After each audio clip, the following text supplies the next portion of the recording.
सब उसके फैन बने पड़े हैं मैम। कोई नाम है?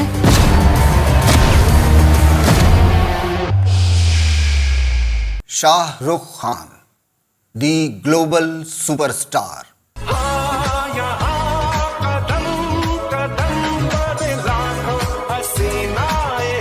A mega global superstar. He is the biggest movie star in the world. Shahrukh Khan. Shahrukh Khan एक बहुत बड़े सुपरस्टार हैं। उनको देखने के बहुत सारे नजरिए हो सकते हैं। उसी में से एक नजरिया है उनकी सामाजिक जिम्मेदारियों का। आइए उसी का डिसेक्शन करते हैं।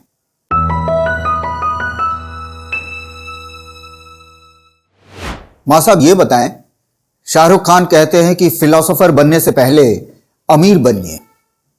You can become a philosopher after you become rich.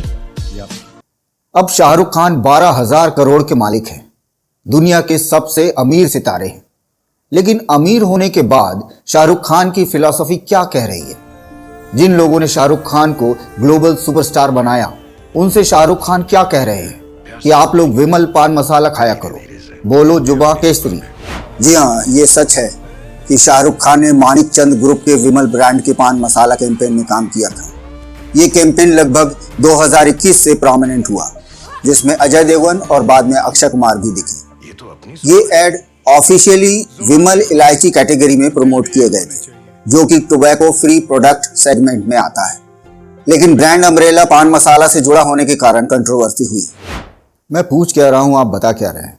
मैं पूछ रहा हूं कि ग्लोबल सुपरस्टार शाहरुख खान की कोई सामाजिक नैतिक जिम्मेदारी है या नहीं? क्या शाहरुख खान नहीं जानते कि सरोगेट एडवर्टाइजिंग क्या होती है, इसीलिए विमल पान मसाला का ऐड कर रहे हैं? नियमों के अनुसार सीधे तंबाकू उत्पादों का विज्ञापन प्रतिबंधित है, लेकिन गैर तंबाकू उत्पादों के नाम से ब्रांड प्रमोशन कानूनी ढांचे के भीतर किया जाता है। इसीलिए यह पूरी तरह से अवैध नहीं होता, पर नैतिक बहस जरूर खड़ी करता है। मां साहब, मेरा सीधा सवाल यह है कि शाहरुख खान सरोगेट एडवर्टाइजिंग से अवगत हैं या नहीं? इसकी संभावना कम है कि उन्हें जानकारी न हो, लेकिन इतने बड़े स्टार के कॉन्ट्रैक्ट्स में लीगल टीम, कंप्लायंस एडवर्टाइजर शामिल होते हैं। एड्स को अक्सर इलायची जैसे टोबैको फ्री प्रोडक्ट के रूप में लीगली पोजीशन किया जाता है। यही सरोगेट एडवर्टाइजिंग की ग्रे जोन रणनीति है। मतलब आप ये कहना चाह रहे हैं कि शाहरुख खान को ग्लोबल सुपरस्टार लोगों ने इसीलिए बनाया है कि वो कानून से कबड्डी खेलकर अपनी तिजोरी भर लें। कानूनी रूप से ऐड अलाउड होता है, पर नैतिक रूप से डिबेट खुली रहती है। चलिए माना कि शाहरुख खान पान मसाला नहीं इलायची खाने को प्रेरित कर रहे हैं, लेकिन उन्होंने विमल एड में मुंह के सामने हाथ की 2 उंगलियों का एक ऐसा जेस्चर बना रखा है। इसका क्या मतलब होता है?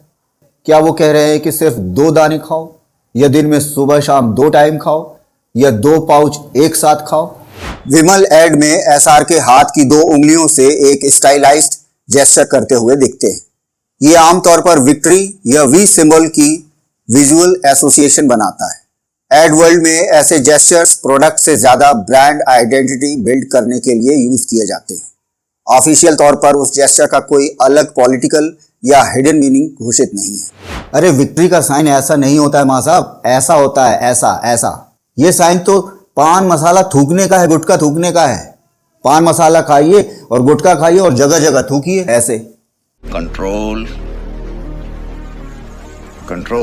आप तो एआई क्लोन है, पान मसाला वगैरह खाते नहीं है, तो इसीलिए आपके पास डेटा नहीं होगा ये इस जेस्चर का थूकने का। चलिए छोड़िए मां साहब, ये बताइए, कतर में कुछ नौसैनिकों को मौत की सजा सुना दी गई थी। कहते हैं कि शाहरुख खान उन्हें वहां से छुड़ा के लाए। इस बात में कितनी सच्चाई है? ये बिल्कुल सच नहीं है। शाहरुख खान ने कतर से भारतीय नौसेना के पूर्व अधिकारियों को छुड़ाने में कोई आधिकारिक भूमिका नहीं निभाई। 2022 में कतर में 8 पूर्व भारतीय नौसेना अधिकारियों को हिरासत में लिया गया था। 2024 में उनकी रिहाई हुई। इस प्रक्रिया में भारत के विदेश मंत्रालय और कतर की सरकार के बीच हाई लेवल बातचीत हुई थी। एसआरके की भूमिका से जुड़ा कोई आधिकारिक या विश्वसनीय प्रमाण उपलब्ध नहीं है। अच्छा, तो फिर यह बताइए, जब फिल्मों में हुकूमत के खिलाफ दिखाया गया एक कमेंट भी सेंसर बोर्ड को बर्दाश्त नहीं, ऐसे दौर में जवान जैसी फिल्म रिलीज कैसे हो जाती है, जिसमें सारे मुद्दे मौजूदा सरकार के खिलाफ दिखाए जाते हैं?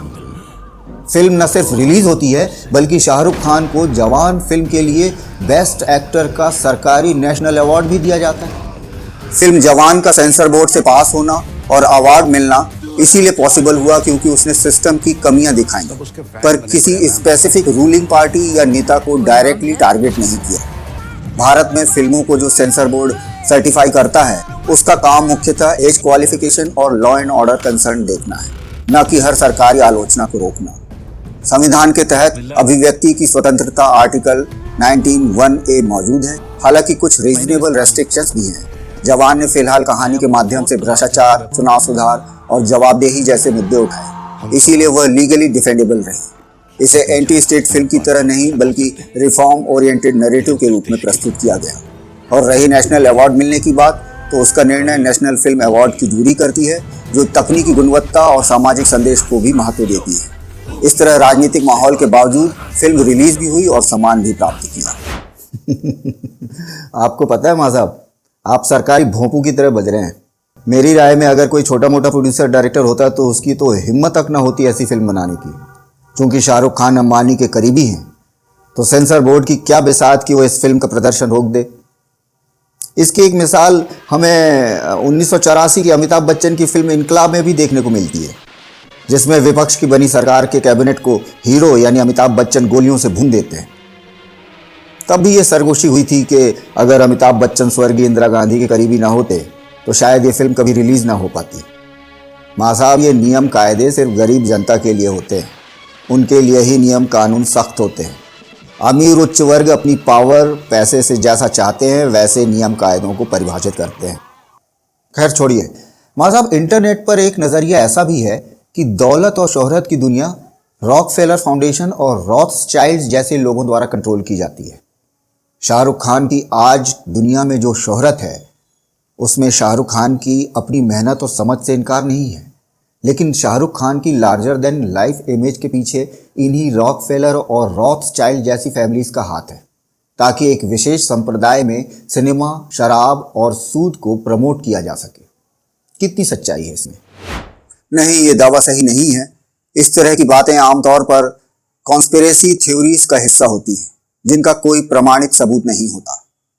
शाहरुख खान की लार्जर देन लाइफ इमेज, उनका एक्टिंग करियर, हिट फिल्मों, मीडिया प्रेजेंस, मार्केटिंग स्ट्रेटजीज और उनकी अपनी मेहनत का नतीजा है।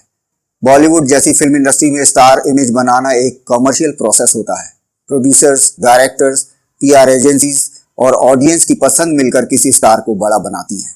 जॉन डी रॉकफेलर और रॉथस्चाइल्ड फैमिली को अक्सर इंटरनेट पर कई ग्लोबल कॉन्स्पिरेसी थ्योरीज से जोड़ा जाता है, लेकिन इन बातों का कोई क्रेडिबल एविडेंस नहीं मिला है, खासकर बॉलीवुड या किसी स्पेसिफिक एक्टर की इमेज बनाने के संबंधित। इस तरह के दावे कभी कभी किसी विशेष संप्रदाय को टारगेट करके गलत धारणा फैलाने के लिए भी किए जाते हैं।